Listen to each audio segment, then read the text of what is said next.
Again, a very warm welcome to the Une fois de plus, program. bienvenue. And now we begin with the Good morning, attacks that Carla. we carried out. 4 personnes ont été tuées et une vingtaine d'autres blessées dans une attaque à la grenade lors d'un concert pour la paix samedi soir à Bangui, la capitale de la République centrafricaine. 3 autres cadavres ont été retrouvés à proximité du lieu où s'est produite l'attaque.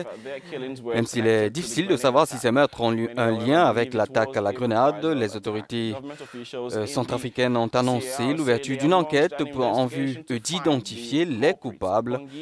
Bangui a été par le passé le théâtre de violences interreligieuses qui ont éclaté entre musulmans et chrétiens en 2013, enfonçant un peu plus ce pays déjà pauvre et enclavé. And has since engulfed most of the impoverished landlocked nation. L'attaque s'est produite dans un café de la capitale centrafricaine, donc, où se produisait un concert, un célèbre chanteur local.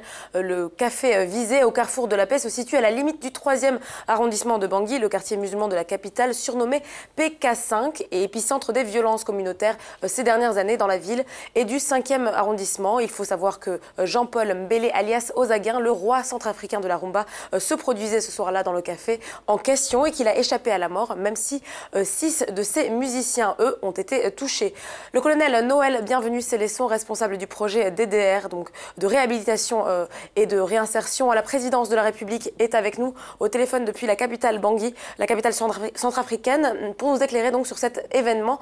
Bienvenue Célesson, bonjour. 4 personnes ont donc été tuées et une vingtaine d'autres blessées dans l'explosion d'une grenade qu'une personne non identifiée a balancée dans un café donc de Bangui, où se tenait donc ce concert dans la nuit de samedi à dimanche.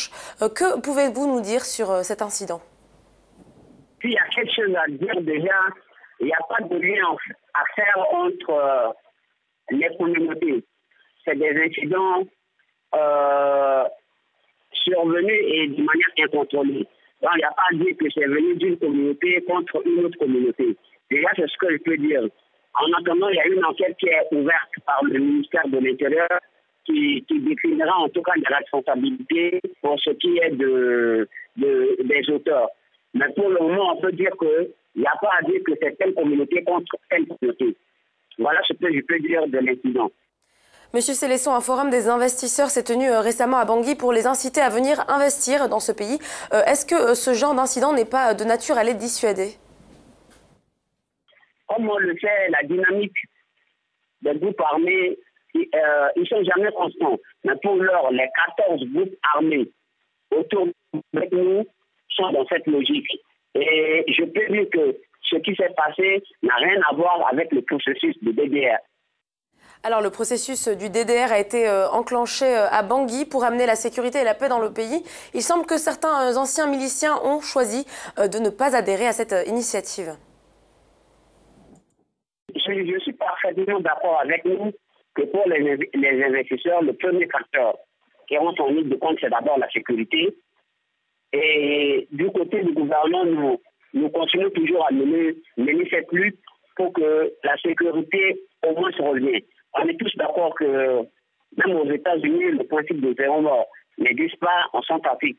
Ça n'existera pas, mais au moins qu'on puisse minimiser l'insécurité pour que les investisseurs puissent se sentir au moins en sécurité pour venir au moins nous aider dans la relance économique du pays. Alors, je précise que vous êtes responsable du projet désarmement, démobilisation et réinsertion à la présidence de la République centrafricaine. Êtes-vous satisfait des débuts de ce projet?